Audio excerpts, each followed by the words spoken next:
Hi friends, പുതിയൊരു വീഡിയോയിലേക്ക് എല്ലാവർക്കും സ്വാഗതം. അങ്ങനെ നിളമുളക് എങ്ങനെ താലിമാലൊക്കെ പിടിച്ച് നോക്കുകയാണ്. എന്നിട്ട് പറയുകയാണ്, ഇതുപോലെ ആയിട്ടുള്ള താലിമാലയായിരിക്കും അല്ലേ എൻ്റെ കഴുത്തിലും കിട്ടുന്നത് എന്നൊക്കെ ചോദിക്കുകയാണ്. അന്നേരം ഇത് ഇനി എത്ര വർഷം കഴിഞ്ഞിട്ടായിരിക്കും എൻ്റെ കല്യാണം എന്നൊക്കെ ചോദിക്കുകയാണ്. അപ്പോൾ ഗംഗ പറയുന്നുണ്ട്, നിൻ്റെ കല്യാണം ഒരുപാട് വർഷങ്ങൾ കഴിഞ്ഞിട്ട് വേണ്ടേ, പക്ഷേ അത് ഇതുപോലെ ഒന്നും ആവരുത്. ഒരുപാട് ആൾക്കാരെ ക്ഷണിക്കണം, ഒരുപാട് ആൾക്കാരെ. അതെന്തിനാ? 10,000 പേരെങ്കിലും ക്ഷണിച്ചിട്ട് വേണം നിൻ്റെ കല്യാണം നടത്താൻ. അതിനൊരു 10-13 വർഷമെങ്കിലും കഴിയേണ്ടി വരും എന്നൊക്കെ ഗംഗ പറയുകയാണ്. അന്നേരം യമുന ചോദിക്കുന്നുണ്ട്, ചേച്ചിയുടെ കല്യാണം ഇങ്ങനെ ആയത് ചേച്ചിക്ക് വിഷമമുണ്ടോ എന്ന് ചോദിക്കുമ്പോൾ വിഷമമൊന്നുമില്ല എന്ന് പറയും കേട്ടോ. അപ്പോഴേക്കും കാവേരി വന്നിട്ട് ചേച്ചീനെ വിനീതേട്ടനെ അന്വേഷിക്കുന്നുണ്ട് എന്ന് പറയും. പിന്നെ ഗംഗ പോകാൻ പോകുമ്പോൾ നിളമോള് പറയണത് പോയിട്ട് വേഗം വരണം കേട്ടാന്ന് പറയും. അപ്പോൾ അവർ പോയി കഴിഞ്ഞ ശേഷം യമുന പറയണതേ ഗംഗ ചേച്ചി പോയിട്ട് ഇനി വരൂല എന്ന് പറയും. വരൂലേ എന്ന് ചോദിക്കും. കല്യാണം കഴിഞ്ഞിട്ടുണ്ടെങ്കിൽ ഭർത്താക്കന്മാരെ കൂടെയാണ് കിടക്കുക എന്ന് പറയും. ആണോ? അപ്പോൾ കാവേരി ചേച്ചിയുടെ കല്യാണം കഴിഞ്ഞാൽ കാവേരി ചേച്ചിയും പോകും. പോകും. അപ്പോൾ യമുന ചേച്ചിയുടെ കഴിഞ്ഞാലോ? അത് പിന്നെ പോകാതെ പറ്റൂലല്ലോ. അപ്പം ഞാൻ ഒറ്റയ്ക്ക് എത്രയോ വർഷങ്ങൾ കിടക്കേണ്ടി വരും. നീയേ അമ്മരെ എത്തിക്ക് പൊക്കോ എന്ന് പറഞ്ഞിട്ടോ. എന്നാൽ അപ്പയാവണ്ട, ഇപ്പം തന്നെ പോയേക്കാം എന്ന് പറഞ്ഞിട്ട് നിളമോള് അമ്മയുടെ അടുത്തേക്ക് പോകുകയാണ് ദേഷ്യത്തോട് കൂടിയിട്ട്. പിന്നെ പാലൊക്കെ കൊണ്ട് ഗംഗ വരികയാണ് കേട്ടോ. നമ്മൾ കാവേരിയും അമ്മാവയും കൂടിയിട്ട് അവിടെ കൊണ്ടുവന്നാക്കുകയാണ്. അങ്ങനെ പാല് കൊണ്ടുവരുമ്പോൾ വേഗം തന്നെ ഇങ്ങനെ എഴുന്നേൽക്കാണ് കേട്ടോ. ഗംഗ ഇരിക്കാൻ പോകുമ്പോഴത്തേനും വിനീത് എഴുന്നേൽക്കാണ് കേട്ടോ. വിനീതനാകെ വെപ്രാളവും കൈയും കാലൊക്കെ വിറച്ചിട്ട് ഇരിക്കാനും നിൽക്കാനും ഒന്നും പറ്റാതെ ഇങ്ങനെ നിൽക്കുകയാണേ. അപ്പോൾ ഗംഗ ഇങ്ങനെ വന്ന് നിൽക്കുന്നുണ്ടെങ്കിലും വിനീതിന് മുഖത്ത് പോലും നോക്കാൻ പറ്റില്ല. അപ്പോൾ വിനീത് ഇങ്ങനെ മനസ്സിൽ പറയുന്നുണ്ട്, എടാ നീ ഒരുപാട് ആഗ്രഹിച്ചതല്ലേ ഈ ഒരു ദിവസം, എന്നിട്ട് നീ എന്താ ഇങ്ങനെ കൈയും കാലൊക്കെ വിറക്കുന്നതെന്നൊക്കെ ചോദിക്കുകയാണ് കേട്ടോ. അപ്പോൾ ഗംഗ ഇങ്ങനെ ഗംഗയല്ല വിനീത് ഗംഗയെന്ന് വിളിക്കുമ്പോൾ തൊണ്ട വരണ്ടിട്ടുള്ള പോലെ തോന്നുകയാണ്. അങ്ങനെ ഗംഗ പാല് കുടിച്ചോളാൻ പറഞ്ഞിട്ട് പാല് കൊടുക്കുകയാണ്. അപ്പോൾ പാല് കയ്യിൽ വെച്ചിട്ട് വിറച്ചിട്ട് താഴെ പോവുകയാണ്. അപ്പോൾ അങ്ങനെ രണ്ടാളും കുമ്പിടുന്ന സമയത്ത് രണ്ടാളും കൂടെ തല കൂട്ടിയിടിക്കുകയാണ്. അതിനുശേഷം വിനീത് ഒരു പേപ്പറൊക്കെ എടുത്ത് തുടയ്ക്കുകയാണ് കേട്ടോ പാല് പോയത്. അപ്പോൾ ഗംഗ വന്നിട്ട് ഒരു തുണി എടുത്തിട്ട് ഞാൻ തുടയ്ക്കാന്ന് പറയും. വേണ്ട അവിടെ ഇരുന്നോളാൻ പറഞ്ഞിട്ട് ഗംഗനെ അവിടെ ബെഡിലേക്ക് തന്നെ ഇരുത്താണ് കേട്ടോ. എന്നിട്ട് അതെ എന്ന് പറഞ്ഞിട്ട് ഇങ്ങനെ എടുത്തേക്ക് വരികയാണ് കേട്ടോ. വിനീതിൻ്റെ മനസ്സിലിങ്ങനെ പറയാണ് കേട്ടോ, ഒരു തവണ മുട്ടിയിട്ടുണ്ടെങ്കിൽ രണ്ടാമത്തെ തവണ മുട്ടില്ലെങ്കിൽ കൊമ്പ് മുളയ്ക്കും എന്ന് പറഞ്ഞിട്ട് ഇങ്ങനെ ഗംഗയുടെ അടുത്തേക്ക് ഇങ്ങനെ എടുത്ത് വരുമ്പോൾ തോറും ഗംഗ നീങ്ങി പോവുകയാണ്. ഗംഗ എന്താണോ എന്ന് വിചാരിച്ചിട്ട് ഇങ്ങനെ തെറ്റിദ്ധരിച്ച് ഇങ്ങനെ പോവുകയാണ്. അപ്പം ഞാൻ കല്യാണം കഴിഞ്ഞിട്ട് ആദ്യമായിട്ടൊരു കാര്യം ചെയ്യാൻ പോണ്, അത് ഗംഗ സമ്മതിച്ചാലില്ലെങ്കിൽ ഞാൻ ചെയ്യുമെന്ന് പറഞ്ഞിട്ട് ഇങ്ങനെ തല കൂട്ടി പിടിച്ചിട്ട് നെറ്റിലിങ്ങനെ മുട്ടിക്കുകയാണ്. എന്നിട്ട് പറയാണ്, ഒരു തവണ മുട്ടിയിട്ടുണ്ടെങ്കിൽ രണ്ടാമത് തവണ മുട്ടിയില്ലെങ്കിൽ കൊമ്പ് വരും. അമ്മാമ്മ പറഞ്ഞിട്ടുണ്ട് അങ്ങനെ, അമ്മാമ്മ പറഞ്ഞാൽ ശരിയായിരിക്കും എന്ന് പറയാം കേട്ടോ. അപ്പോൾ ഗംഗയ്ക്ക് ചിരി വരികയാണേ വിനീത് ഇങ്ങനെ കാണിക്കുന്നത് കാണുമ്പോൾ. അതിനുശേഷം പാല് ഗംഗയുടെ കൈ കൊടുക്കുകയാണ്. അപ്പോൾ ഗംഗ ഇങ്ങനെ കുടിക്കാതെ കയ്യിലിങ്ങനെ പിടിച്ചിരിക്കുകയാണ്. പെട്ടെന്ന് ഫോൺ ബെല്ലടിക്കുമ്പോൾ ഓടുകയാണ്. എന്നിട്ട് ഫോൺ കട്ട് ചെയ്തിട്ട് വരണം. അത് സെലീമിക്കയാണ് വിളിച്ചത്. ഈ രാത്രിയിൽ എന്തിനാണ് വിളിച്ചതെന്ന് പറയുകയാണ്. അതിനുശേഷം ആ പാല് വാങ്ങിക്കാൻ കേട്ടോ വിനീത്. ഗംഗ കിടന്നോ, എനിക്ക് നല്ല ക്ഷീണമുണ്ട്, നന്നായിട്ട് ഉറക്കം വരുന്നു, 2 ദിവസമായി ശരിക്കും ഉറങ്ങിയിട്ടെന്ന് പറയും. അങ്ങനെ ഗംഗ പോയി കിടക്കാൻ കേട്ടോ. എന്നിട്ട് ഗംഗയുടെ അടുത്ത് വന്നിട്ട് ആ ഒരു പുതപ്പൊക്കെ നന്നായിട്ട് പുതച്ച് കൊടുക്കാൻ കേട്ടോ ഗംഗയ്ക്ക്. ഗംഗ ഇങ്ങനെ വിനീതിൻ്റെ കണ്ണിലേക്ക് എന്നെ അങ്ങനെ നോക്കി നിൽക്കുന്നുണ്ട്. അങ്ങനെ പുതപ്പ് ഒക്കെ പുതപ്പിച്ച് കൊടുത്തതിന് ശേഷം വിനീതും ആ ഒരു ബെഡിൻ്റെ തുമ്പത്ത് വന്ന് കിടക്കുകയാണ്. അതിനുശേഷം പിന്നെ കാണിക്കുന്നത് പിറ്റേ ദിവസം രാവിലെ നേരം വെളുത്തിട്ട് ഗംഗ ഇങ്ങനെ എഴുന്നേറ്റ് നോക്കുകയാണ്. അപ്പോൾ വിനീത് ഇങ്ങനെ കിടക്കണ കാണുമ്പോൾ ഒരു പാവം പോലെ തോന്നുന്നുണ്ട്. പിന്നെ വിനീതിനൊന്ന് നോക്കിയ ശേഷം ഗംഗ പുറത്തേക്ക് പോവുകയാണ്. പിന്നെ കാണിക്കുന്നത് നിവിൻ്റെ വീടാണ്. നിവിനിങ്ങനെ പുറത്തേക്ക് വരുന്നതാണ്. അപ്പോൾ നീ ഇന്നലെ ഒരുപാട് വൈകിട്ടാണല്ലേ വന്നതെന്ന് ചോദിക്കുകയാണ്. അത്രയ്ക്ക് വൈകിട്ടൊന്നുമില്ല, അമ്മ ഇന്നലെ നേരത്തെ കിടന്നതെന്ന് ചോദിക്കുകയാണ്. അപ്പോൾ പറയും ഒരു 10:30 വരെ നിന്നെ ഞാൻ കാത്തിരുന്നു എന്ന് പറയും. അപ്പോൾ ആസിഫ് വന്നിട്ട് പറയും, ഇന്നലെ അവന് ഭയങ്കര തിരക്കായിരുന്നു, കല്യാണം നടത്തി കൊടുക്കലല്ലായിരുന്നു എന്ന് പറയും. അപ്പോൾ നീ പോയി ചായ എടുത്തുണ്ടാടാ എന്ന് പറയും കേട്ടോ. അപ്പോൾ രാജേശ്വരി പറയുന്നുണ്ട്, അത് ശരിയാണല്ലോ, ഇന്നലെ അവിടെ അമ്പലത്തിലൊരു കള്ളക്കല്യാണം നടന്നെന്ന് പറഞ്ഞു കേട്ടല്ലോ. കള്ളക്കല്യാണോ? വധുവിൻ്റെ ബന്ധുക്കളൊക്കെ ഉണ്ടായിരുന്നല്ലോ എന്ന് പറയും കേട്ടോ.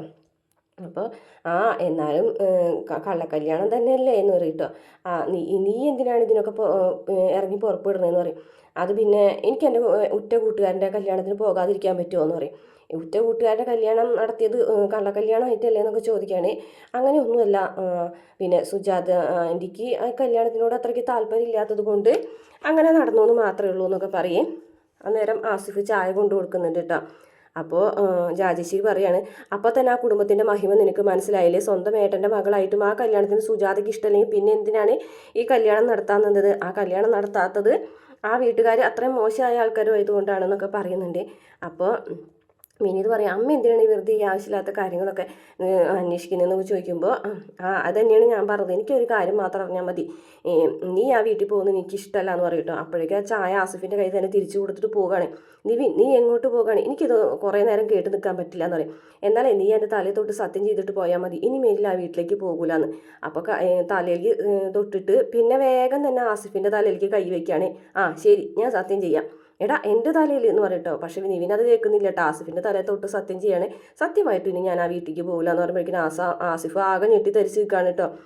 ഇതെന്താ അവൻ അങ്ങനെ ചെയ്തത്, നിൻ്റെ തലയിൽ അവിടേക്ക് അവന് പോകാതിരിക്കാൻ കഴിയില്ല ആൻറ്റി, അതുകൊണ്ടാണ്, ഇനി എൻ്റെ തലയ്ക്ക് വലിയ ഇൻഷുറൻസ് കൊടുക്കേണ്ടി വരും എന്ന് പറയുന്നുണ്ട് ആസിഫ്. പിന്നെ കാണിക്കുന്നത് ശാരദ ചായയും കൊണ്ടുവരികയാണ് കേട്ടോ. രാധമ്മയ്ക്ക് കൊടുത്തു. കാവേരിക്ക് ചായ എടുക്കാൻ വന്നപ്പോൾ, അതെ നീ നേരായിട്ട് പല്ല് വെച്ചിട്ടില്ലല്ലോ, അപ്പോൾ ചായയും കുടിക്കണ്ടെന്ന് പറയും. പിന്നെ ഇത്ര വലിയ ആന പല്ലേക്കുന്നുണ്ടോ? അതെ, ഇത്ര വലിയ ആന ചായയും കുടിക്കുന്നില്ല, അപ്പോൾ തൽക്കാലം നീ ചായ കുടിക്കണ്ടെന്ന് പറയും. ഗംഗ എഴുന്നേറ്റാവോ എന്ന് ചോദിക്കുമ്പോഴേക്കും ഗംഗ വരികയാണ് കേട്ടോ. അതേ ഗംഗേച്ചി വന്നല്ലോ എന്ന് പറയാണ് കാവേരി. അങ്ങനെ ഗംഗ വന്നിട്ട് ഗംഗ ഒരു കപ്പ് ചായ എടുക്കുന്നുണ്ട്. ആ കൂട്ടത്തിൽ കാവേരിയും വേഗം തന്നെ ഒരു കപ്പ് ചായ എടുത്ത് കുടിക്കുന്നുണ്ട്. അങ്ങനെ അച്ഛമ്മ പറയും, ഗംഗ മോളെ ഇന്നലത്തെ ഉറക്കമൊക്കെ എങ്ങനെയുണ്ടായിരുന്നു, സുഖമായിട്ട് ഉറങ്ങിയോ എന്നൊക്കെ ചോദിക്കുകയാണ്. അന്നേരം ഗംഗ പറയുന്നുണ്ട്, സുഖമായിട്ട് ഉറങ്ങി. ഉറങ്ങിയോ എന്ന് ചോദിക്കുകയാണ് രാധമ്മ. ഉറങ്ങി. കിടന്ന വഴിക്ക് ഉറങ്ങിയോ? കിടന്ന വഴിക്ക് ഉറങ്ങി, എഴുന്നേക്കാൻ തന്നെ നേരം വൈകി എന്ന് പറയും കേട്ടോ. അപ്പോൾ ശാരദയും രാധമ്മയും കൂടിയിട്ട് ഇങ്ങനെ മുഖത്തോട് മുഖം നോക്കുന്നുണ്ട് കേട്ടോ. ശാരദയുടെ മുഖമൊക്കെ വിഷമം പോലെ ആവുന്നുണ്ട്. അപ്പോൾ അല്ല, മോളെന്തിന് ഇത്ര നേരത്തെ എഴുന്നേറ്റ് വന്നത് എന്ന് ചോദിക്കുകയാണ്. ഇതിനേക്കാൾ നേരത്തെ ഞാൻ എഴുന്നേക്കാറുണ്ടല്ലോ എന്ന് പറയേ. മോള് പോയിട്ട് കുളിച്ചോ എന്ന് പറയട്ടോ. കുളിക്കണോ? ഞാൻ ഈ നേരത്തെ കുളിക്കാറില്ലല്ലോ അമ്മേ, വെള്ളമൊക്കെ ചൂടാക്കണ്ടേ നീന്ന് ചോദിക്കട്ടോ. പോരാത്തതിന് നല്ല തണുപ്പുണ്ട്, അത് സാരില്ല, കല്യാണം കഴിഞ്ഞതല്ലേ, ആരെങ്കിലും കാണാൻ വന്നെങ്കിലോ?